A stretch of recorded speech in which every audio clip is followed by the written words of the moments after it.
All right, so NG tube stands for nasogastric, so it's going in their nose, and then gastric means stomach, right? And we can either put it in to put solutions in or to take stuff out. Yes, yeah, we're taking out the acid and the gas to prevent stress ulcers, right? All right, so it's a tube that's placed into the nose, down the esophagus, into the stomach. You can either suction out, so they'll say NG tube to suction, and we suction out acid and gas, right, to decompress the stomach. That's what we're doing next. Like this Friday, it's like putting it in and taking it out, and then on Wednesday, it's going to be the suctioning. Okay, just like actual straight up to the wall. Oh yeah, okay, okay. And a Foley catheter. Oh, that's a lot of skills. All right, and that is to prevent stomach ulcers. Maybe that's what I should. Maybe that's what I should do for I don't know, for my appointment next week. Oh, don't stress about it. Don't stress. We'll figure it out. Or you can use it to feed the patient if we need long-term feeding. Okay.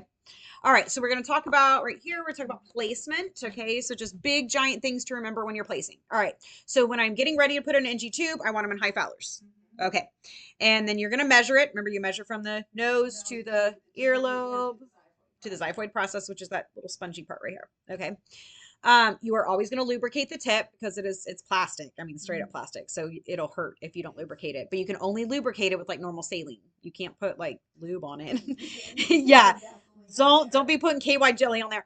All right. And then, at first you're going to have them go like this, just so I can look in their nose, right? I want to look and see, are there openings and are they big enough? Okay. So yes, you can. Yes. So you'll hold this. Which one's better? You know, if they don't care, just pick one. Okay. Then we go to the next step. Okay. So when I'm getting ready, so I've got them in high Fowlers, right? And you're going to have them like this at first. I'm going to put in the tube. It's going to go up and back at first because you want it to go like this and loop, right? So doesn't it go, I thought when you put it in, you do down. You have to put the first time you go whoop like this, it needs to go up and back because you need it to go over that curve of your nose. Okay. So as soon as you do that, like you get over that first curve, all you do is one pass through. Okay. Then you're going to tell them, tuck your head and swallow. So we go, do you see how, because you have to get over, there's a hump right inside of here. So that's what you're trying to do is you only go head back for just a minute and then you're going to tuck and swallow, swallow, swallow, swallow, swallow. Yeah. We say it just like that. Swallow, swallow, swallow, swallow. And their head should be down for that point. Okay. If they start to kind of panic, you can be like, okay, I'm gonna stop for a second, take a breath, and they'll, and then you go again, swallow, swallow, swallow, swallow. And then as soon as you get it in to the point that you've marked it, you secure it very loosely first, because I haven't checked my placement yet, right? So you're going to secure it very, very loosely, right? Do that first. Then you go to the next set. So you can see like this is step 1, step 2, step 3. Okay. So when you get to step 3, okay, you've taped it a little bit. We can bring in a portable chest x-ray, right? They can come into the room, and that is how you confirm placement. That is always on test. Chest x-ray to confirm placement. pH is for every other time after that. But the first time you put in an NG tube, it has to be verified. You can do that, but that's not ATI or HESI or anything. In NCLEX, everything is chest x-ray first to confirm placement. Then after that, every time you confirm placement, after that is pH paper. Okay, so verify with them because this came out of your book too. It's pretty standard. Yeah. She showed us it, and that's what they said. It's like, oh, you pretend. They didn't actually give us pH sticks. They said just pretend that you're pulling up some of the gastric juices. Which you will do that, but not for the first time. Okay. You have to verify with a chest x-ray first. Okay. Which doesn't make sense, but that's what's always on the test. Okay, then you're going to do what you did, aspirate the stomach contents. You put a syringe on the end of the tube, pull back, get a little bit of stomach contents, put it on the pH paper, and it has to be less than 5.5. Okay. So, and then once you're like, okay, I verified placement 2 different ways. Now I've got it. Now I'm going to actually like mark the tube where it is, because I know it's in the right place, and I'm going to secure it better. And we can use that Duoderm I showed you, that skin. And they told us to take take a piece of tape and like split it, and then just like put. Oh, I know what you're talking about. Right here, and then wrap the rest around. You can do that, but it's very old school, and it's very difficult for the patient to speak. It's difficult for them to eat anything because it's going to hang right here. Do you know what I mean? Because the tube is going to be like this. Now we like to bend it this way and to tape it. Like you can see this guy right here has it bent to the side of the face. That way they can still talk and they can still do things.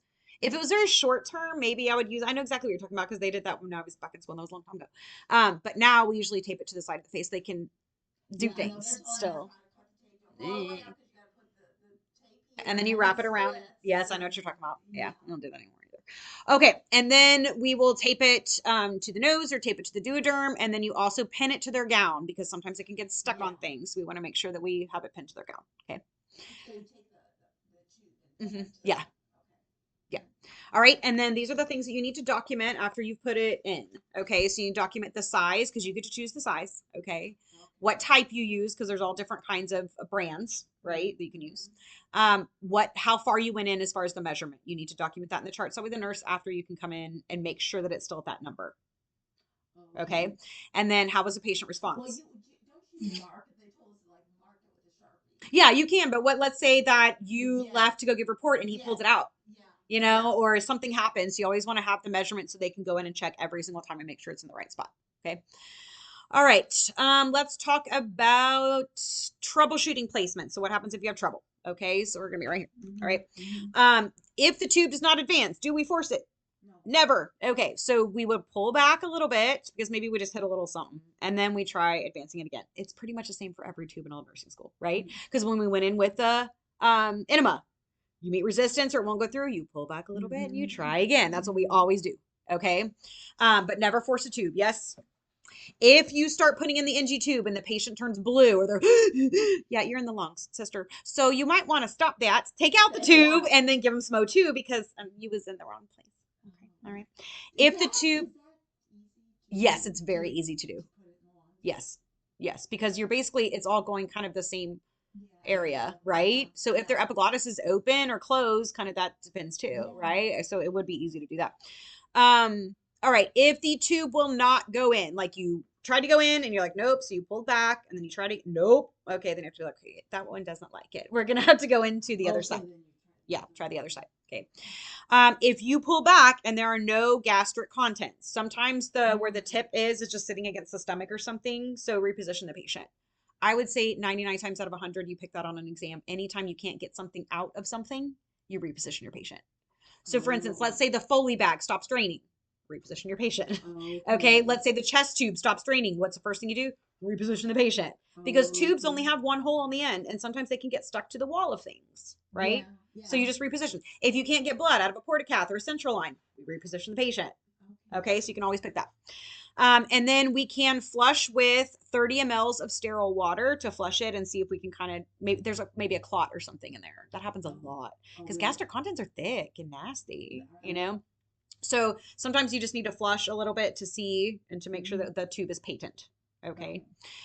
When you are taking out the tube, okay, so you're going to put the head of the bed to 30 to 45 degrees. All right. And patients don't like this. This does not feel good. So, I thought that was the easy part. Well, no, it still feels horrible. And most people gag or a lot of them will puke because it's still going to hit your gag reflex kind of on the way out, So elevate the head of the bed to 30 to 45. When you're putting it in, it's 90. When you're taking it out, yeah, that's 90. Yeah, and then taking it out is 30 to 45. All right, so if it is to suction, you're going to stop the suction. Obviously, you don't want that to go right when you're taking it out. So you're going to stop the suction and then take it off the wall suction, okay, because you're getting ready to pull the whole tube, right? You'll clamp the tube because I don't want anything coming back up. Okay, that's the only time you're allowed to clamp a tube. Tell the patient to take a deep breath and hold it, and then you pull the tube. It doesn't activate their gag reflex as much, and it doesn't feel as bad. Plus, you don't want them to be breathing in when you're pulling a tube out because they can aspirate. Okay, so you want them to take a deep breath, kind of bear down and hold it. Pull the tube out really quick. Yes, you're going to try to do it quick. They're holding their breath and it can just activate the gag and it doesn't feel good. And then give them some tissues because they're going to have all kinds of junk that just came out their nose. Okay. If their abdomen becomes distended within 2 hours of the tube removal, you need to notify the doctor because we probably need to put it back in. Okay. Because we had an NG tube to suction. We were getting rid of the gas. We were decompressing the stomach. And then the doctor was like, I think they're ready. Let's take them out. And then within 2 hours, their stomach blows up like a balloon. Yeah, I need to report that because we probably need to put the tube back in. They just weren't ready. I know. Isn't that awful? All right. Big tips you need to know for NG tubes. Suction should be intermittent. We do not do continuous suction because if remember we talked about the hole of the tube could be stuck to the inside wall of something. So if it's constantly sucking, it can cause damage to your organ. If it's intermittent suction, even if it gets stuck to the wall, it'll suck and then it'll let go and then it'll probably go somewhere else. Okay. Irrigate the NG tube with 30 to 60 mLs of water. Remember, it's only water. Water, not saline, because it's going into their tummy. Nobody wants to drink salt water. Except for me. Thank you. And that's every 40. I'm the one that does. I know. My son started doing it too. He's like, oh my God, this is so good. So it's delicious. It does taste like a margarita with no, yeah, that's what I did. I put 2 limes and Celtic salt, and it's like, oh, this is delish. Okay. So irrigate the NG tube with 30 to 60 mLs of water every 4 to 6 hours. That's not if it's suction. That's if you're giving something, because the formula that you give through an NG tube is very thick. And so it can clog that tube really easily. Now, I don't have to irrigate it if I'm giving routine feeds, right? Like, let's say the doctor orders feeds at 9 o'clock, 12 o'clock, and 6 o'clock, or 9 o'clock, 12 o'clock, and 4 o'clock. Well, I'm going to flush it before feeds anyway, right? Yeah. You flush it before feeds and after feeds. So, but if it's just sitting there, or you don't, like, there's some patients who only get feeds at nighttime, like maybe they'll only get them all throughout the night. Then during the day, I'm going to flush it a couple times to make sure that it's open and patent for when I'm ready to use it, if that makes sense. Never put anything in an NG tube unless you check placement. You can give meds, you can give feedings, you can do all kinds of things and put it inside of there, but you have to check placement every single time, because that tube can curl and it can go up and it can go all the way up their esophagus and then down into their lungs. So if you don't check placement every time, you could just be giving a mass feeding right into their lungs. So the thing is, so first you make sure it's placed before you put the medicine. Oh, yes, you have to check placement every time you put anything through it. So let's say they have meds ordered at 9 o'clock and 12 o'clock. I went and did gastric aspiration at 8:30 and gave them their meds and then flushed afterwards with 30 to 60 cc's of water. I'm finished.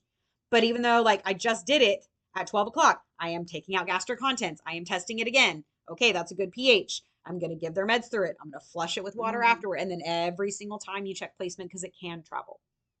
Okay. That is not a sterile technique, though. NG tubes? No, it's clean. Yeah, because it's going in the GI system, which you can't maintain sterility.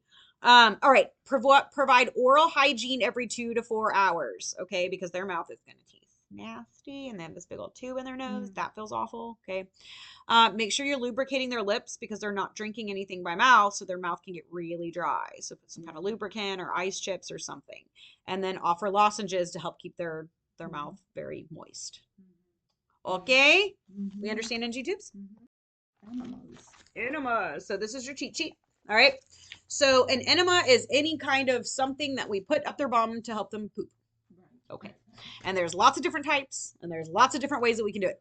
Okay. Yeah. So an enema just basically is a solution. You put it inside the rectum, and it can either go very far up in there and travel up into the gut, or we can put one that's like just right inside the anus, right? To just help them produce a bowel movement. Okay. Would that be like There are some, yeah, suppository is different. So you can actually go like to Walgreens and get a Fleets enema, but it comes as there's a little bulb right here, and the end is only this long, and it's pre-lubricated. So you just stick it inside the rectum about it just goes in like that, and then you squeeze the bulb, and that's considered an enema because it's got liquid inside the bulb. Okay. So do not ever use enemas for somebody with a bowel obstruction. You're just going to push the obstruction further up in there. We do not do that. When they are suspected of a bowel obstruction, I do 3 things. I put them in PO. I drop an NG tube. I put them on IV fluids, and then we're going to surgery, right? All right. If they are immunosuppressed, do not do enemas, okay? Immunosuppressed people, you're not supposed to mess with their butt at all, okay? Because there's E. coli, and you could irritate it on the outside. You could cause little tiny microabrasions and cause them to get an infection, okay? If they have a paralytic ileus, don't put solution in their bum because it cannot move, right? So you're just putting solution in there, and then it can't move. Oh, it's going to cause severe irritation. Okay. All right. So types, and then the biggest side effects. Okay. That's what SE means. Okay. So there is a tap water enema. Okay. Remember, we are made up of salt water, right? That's what our whole body is made up out of. You bite your lip, you taste it, blood tastes salty because we're made up of salt water, right? So if you give them a water enema, then you're watering down your body. You can cause hyponatremia. Yes. Okay. If you give them a normal saline enema, okay, now that should be the same as our body. That's an isotonic solution, so there's usually not any side effects of that, okay? A soap sud enema. Well, the reason why they do soap suds is because your rectum and your gut doesn't like having soap in it.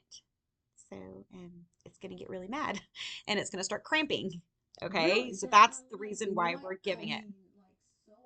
like legit soap. I mean, you put it on It's like a soapy water that you would use to like, like you're getting ready to clean your kitchen or something and you get like a big bucket of soapy water. That's what they're using.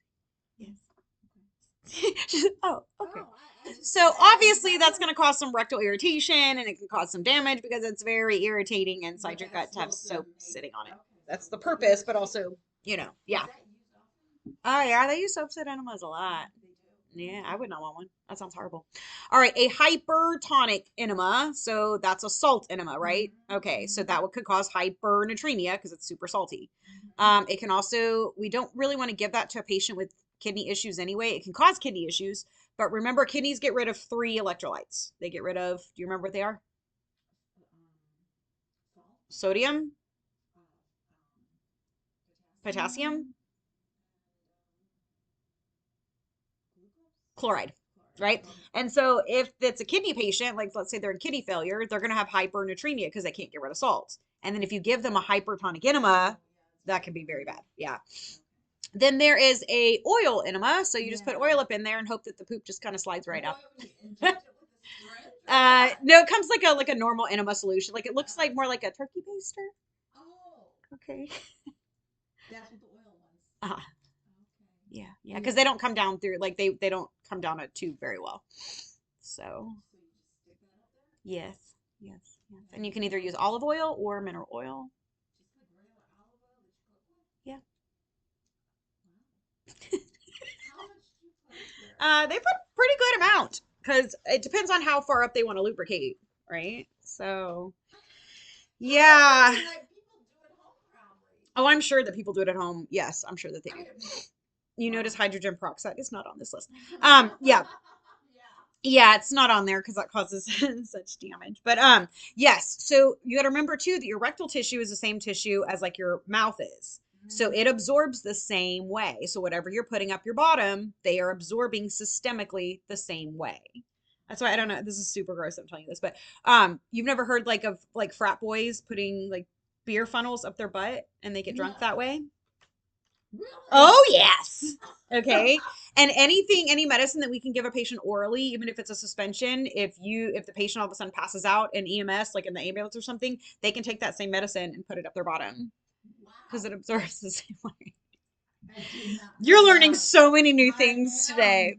All right, and then there's something called a retention enema. Retention enema is where I need to put something in, but I need to keep it in. I need to retain it. It needs to stay in there for some reason, okay? Like for however long we can keep it in there. So we'll tell them to like hold it for as long as they can because we need something sitting in there. I'll give you some explanations. So the oil enemas, we need those to stay in there as long as they can because the purpose is to lubricate the entire gut and to lubricate so that way that the poop will just kind of slide out. So I wouldn't want to put it in and then have that come right back out because that doesn't do any good, right? There is one called a carminative, okay, which is a molasses. We put syrup up there. So syrup, molasses, maple syrup. Yes, milk and molasses, yeah. Yeah. And that's supposed to decrease gas. You're like, say what? No, but it's molasses, just straight syrup up your bum. And then there are anti-helminth ones. So helminth means parasites. So if I know the patient has parasites, you can give them a solution up their bottom, let it sit for as long as it can because it has to kill the parasites, right? And then they can evacuate it. But you would know that there's parasites in there. Yeah, you would know there's parasites. Yeah. All right, so when you are putting in an enema, you need to make sure they're either on their left side or that they're in Sims position. Sims is always better because you have much better access to their bottom. Okay. If you're giving a large volume solution, which a lot of these are large volume, like saline and tap water, you will give it over at least 5 to 10 minutes because if you put anything in their bottom very quickly, it will start to cramp and it will cause a lot of pain. So we want to do it very slowly. Okay. So at least over 5 to 10 minutes. So, and that looks like an IV bag and it has a tube. Okay. And then at the end is a place for you to lubricate it and stick it inside their bottom. And then remember, you have to hang it above the patient, otherwise it won't go down. Yep. And then you say, well, hold it as long as you can. And you're like, wait, I just put 500 mLs of solution in your bottom and expecting you to hold it. Okay. All right. Administration tips. So put patient either in left sideline. Okay. You can do it in Sims Or you can also do knee to chest, which is very difficult for most people to do because it's like while they're laying down usually. Yeah, like a cannonball that you would do in the pool or something. Okay. Which that's a lot of information. All right, instill the solution at room temperature or warm it slightly, but if you give it cold and you put something cold inside the gut, that is your gut will start cramping immediately because it's supposed to be warm solution, right?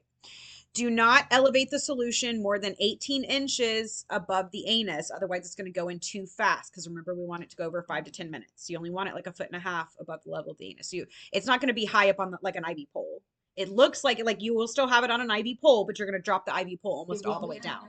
Yeah, you can hang it on an IV pole if you want. Sometimes we hang it on a broom, like whatever you got is fine, because sometimes there's hardly ever enough IV machines. So somebody's not going to be mad if you try to put your enema solution on there. Always lubricate the tube. Okay. We are not in the habit of harming people's anus. Okay. You're going to insert the tube and it only needs to go 2 to 4 inches towards the umbilicus. If you do it backwards, you can poke a hole in their rectum because, your butthole goes up this way. So you want to face it that way. Okay. All right, troubleshooting for enemas. All right, if you meet resistance, you're trying to put the tube in and there's resistance. It's usually because they're clenching, which of course they are. Something's going up their butt. So just tell them to relax for a minute. You'll pull back a little bit, have them relax, and then try it again. But remember, we've talked about this 1,000 times. You never force a tube in nursing school, right? All right. Stop if the patient says they feel very dizzy, lightheaded, nauseated, if they start severely sweating or getting really clammy skin. Those are all signs that either the solution was too cold and your gut is freaking out, okay? Or that you caused some kind of vasovagal response. Remember I told you anytime something touches your bottom, you're going to vasovagal. That's your body's natural way of keeping stuff out of the rectum, okay? So if that happens, I'm going to stop for a minute, okay? I'm going to be like, are you okay? Okay, I'm going to check some vitals to make sure we didn't plummet their heart rate and blood pressure because that's what happens in a vasovagal response, right? Okay. And then if I cannot move forward, I can try it slower or what have you. But if the patient just really looks really bad, then I'm just going to stop and tell the doctor they had a massive vasovagal response. Okay. And we need to do something different. Okay. Vasovagal. Yeah. If there is no flow, so you have inserted the tube into their bottom, right? You have opened the clamps, but it's not going in. Okay. Then just reposition the tube because the hole of the tube is probably just against the rectum. So just kind of, just reposition it a little bit, just like you would with an IV. Your IV pole starts beeping, then the first thing you're going to do is to reposition the IV. Like, oh, let me just, okay, If the patient says they're having severe abdominal cramping, very common because you're putting solution in there and it's not supposed to be in there, right? We can do a couple of things, okay? I would probably just clamp the tube for a second and just have them relax because they're probably panicking, right? I mean, it doesn't feel great. So have the patient take small, fast breaths. Why am I doing that? I'm trying to blow out the acid, right? Because I don't want them to go into metabolic acidosis, right? So I'm trying to help them to blow off some of that acid. Okay.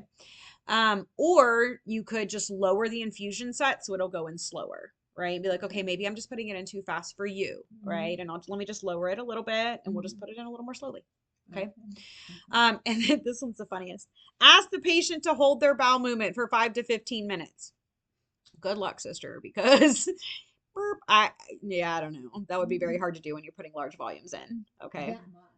Yeah, if it's a large volume, and not all of them are large volume. I mean, obviously you're not going to put 500 mLs of oil in there, right? So you'd have to look on the test and see like what they say you're putting in. Okay. And then I liked this graphic right here, the rules for giving enemas. We'll go through it really quick.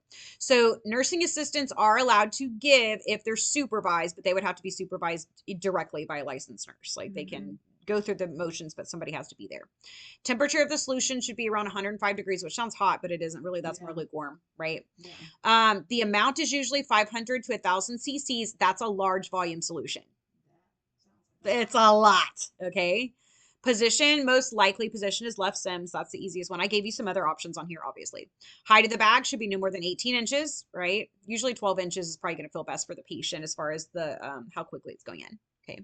Insert the tubing 2 to 4 inches, 10 to 15 minutes is how long we administer it.